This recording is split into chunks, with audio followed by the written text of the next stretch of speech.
just got off the phone with the girl who loves you too. Said you're working on yourself, is she helping?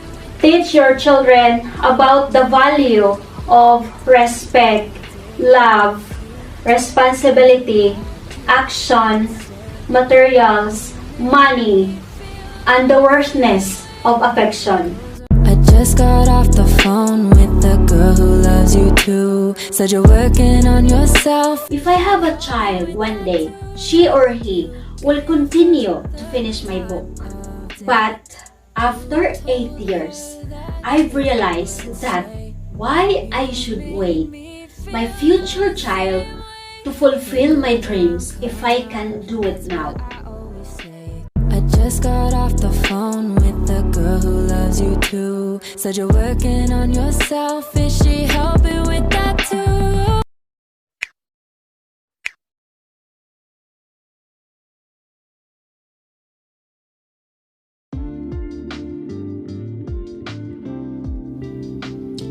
Thank you for the introduction. We don't get what we want, but we get what we deserve. Kinsa man ang motoo o swerte or who believes in luck, itaas ang kamot, palihog. Okay, right. Thank you. Hello everyone. I'm Gina Calinog, author of Think Wealthy. Today I'm here because I have a confession to make. Back then, when I was 7 years old, I started mag-igib ng tubig dahil yan ang pinaka-basic. Pagbata ka pa, diba? Cooking, feeding animals, and taking care of my siblings. I designed mandaya blouses and beads accessories so we can support our studies. During bedtime, started 7 in the evening, my mother and father started talking, where they will get money to sustain family needs and questioning why he works so slow and what his plan for the family. Kids are growing, needs education. At first, it was good and calm until one day it ends up fight, siguro dahil paulit-ulit na at parang naiingayan na aking ama. So I found my technique. Every night I started motivating them. What will I do and what is my dreams when I grow up? Ma, pa, pagdako nako, magpalit kog daghang bugas kay sige ra tag kamote ug saging. Aron dili na pud mo mag-away. So I'm trying to divert into hope. So we will have peace as a family because I felt pressure when they are fighting. And every year, my mother gave birth to my siblings and our life getting harder and we're getting hungry, no comfortable house, we cannot afford school miscellaneous, and I went to school with plastic bag and without slippers. Kahit sa church, ay napapahiya na ang aking father because he missed a lot of payments or kulita sa simbahan. My parents' fight getting worse every day. I went to school full of fears and worried, thinking that they would kill each other. I worked at grandfather farm so we could buy rice for little siblings, food, and also to help my mother, and I want to see her happy. Every summer, I work harder at farm, helping my grandmother so we can buy school supply and clothes for new school year. After graduation of elementary, I don't know what to do, where to go because of financial problem, and my mother told me na hindi na ako papag-aralin for high school. Walang pera. And so I focused on designing on mandaya blouses and listening to radio, DXHM, Mati. And I started imagine and talking to myself, what if I go to Mati? Is it my parents allow me to live? But my parents are always fighting. Who gonna stop them? My siblings are still small. Who will take care of them? I cannot leave them. 1 month before enrollment, as a staff of Attorney Aquino visit our hometown. So, she brought the project and scheduled the installation of water requested by my uncle because he was an official in our hometown. So when she saw me designing mandaya clothes, and this is what she said, "Aboy ikaw sa kade, matigam ka himo ng bado ng mandaya." I said, "Yes." Then she asked me kung gusto ko na ako muuban sa Mati and she will help me to study until college. Sabi ko naman, sige, pagalawon ko siya may.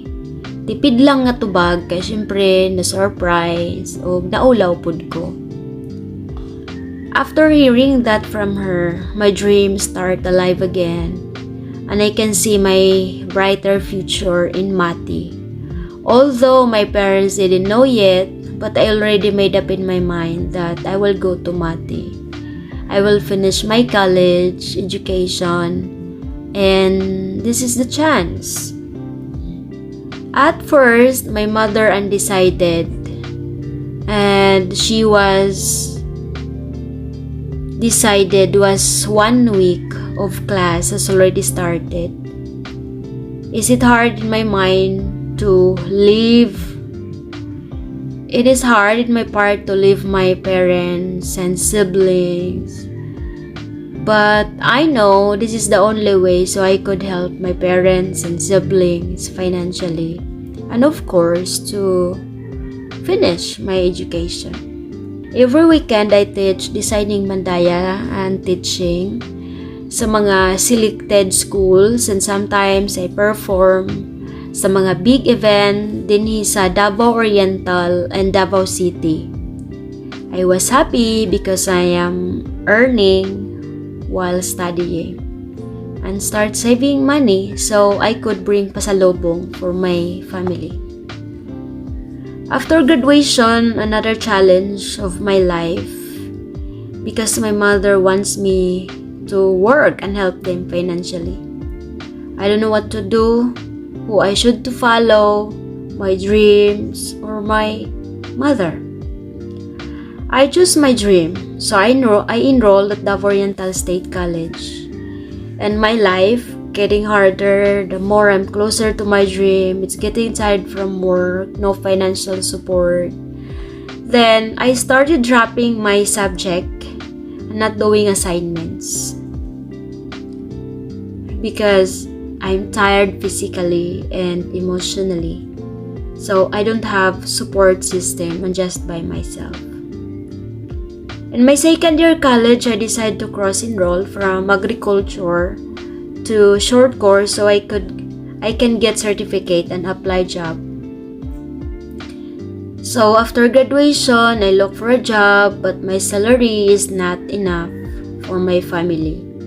So I decide to work abroad and that time ay nanalo naman ang aking ina.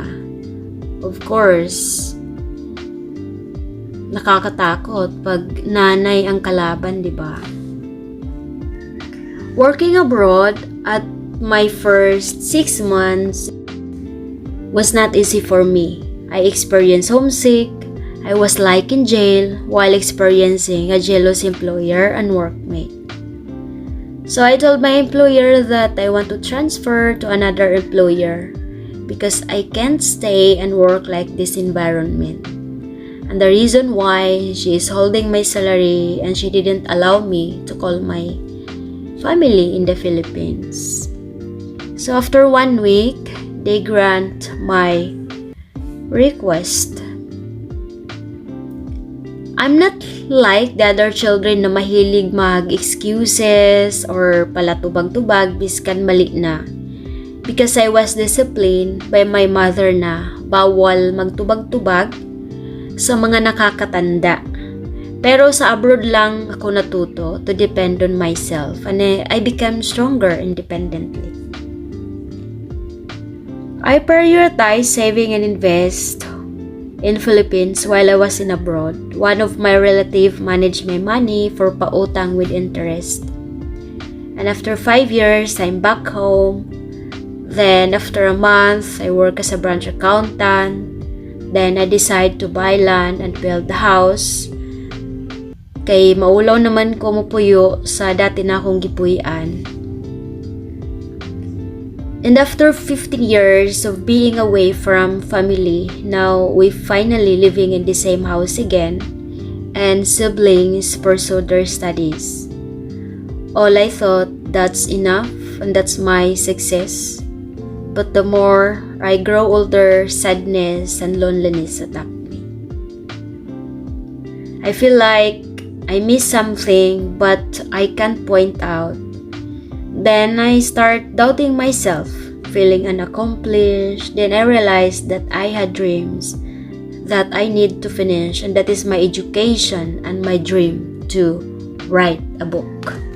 Was 2018, I decided to enroll at MPC, and last year, 2020, I graduate. And the following year, 2021, I published my book and started speaking virtual during pandemic. And do you know when did I dream to write a book? It was 2012. I was started writing about my experience as OFW in Kuwait, but my struggle is I don't have structure and education and foundation how to begin. So what I did is sinulat muna sa mga recycle paper. Kasi yung mga recycle paper ay nakukuha talaga nila yung attention ko, especially kapag mga different colors na mga pastel color ganon. So nakukuha talaga nila ako yung attention ko. So I recycle them and I write what I want to write it. So I also dream to become a speaker or a public speaker. Kahit mayahin akong tao, and all of that, it's happened just a year ago. So 8 years of digging, 'di ba? Ang hirap. It's long years of waiting to accomplish and achieve all that dreams. No matter who you are, where you are, as long as you have dream, then turn it into reality. Don't let it die just because of struggles and judgment. Don't think about money. Think about how to keep watering your dream and goals. And money always comes at the end as a reward from the massive effort. My dream, goals, experience, and hard life, it taught me everything. It pushed me to the place where I am today and the person who I want to be. And now my book became bestseller international. And to get your copy, go to Google and type Think Wealthy by Gina Calinog. And 10% of the sales will go to my small foundation and my siblings. I already briefed about that because it's time to give back as pasasalamat sa mga nangangailangan din. You see, it is free to dream, it is free to take action, but the result, it takes time. Success doesn't happen one night. Success, it takes time to achieve. Ang mga bagay na madali makuha ay madali mawala. Pero ang mga bagay na mahirap makuha, yun ay matagal mawala dahil nandoon ang tunay na halaga. judgment, and without money, not hindrance to fulfill your desire and dreams and goals. Don't wish for easy life because the easy life today will become harder tomorrow. Instead, wish how you can handle it and surpass through that. My mother, best critic in my life. Despite how she treated me, I pick up myself and stand up. It didn't change everything inside me because she's still my mother, and all of my achievement because of her, and to people who believes in me and supported me. We don't get what we want, but we get what we deserve. Success is not luck. It is a combination of sacrifice, discipline, determination, and effort. It's okay to procrastinate as long as it resonates, not excuses. Life is about trial and error, so don't get tired to keep digging on your dreams and goals. If you want a comfortable life, then use your resources. What are those resources?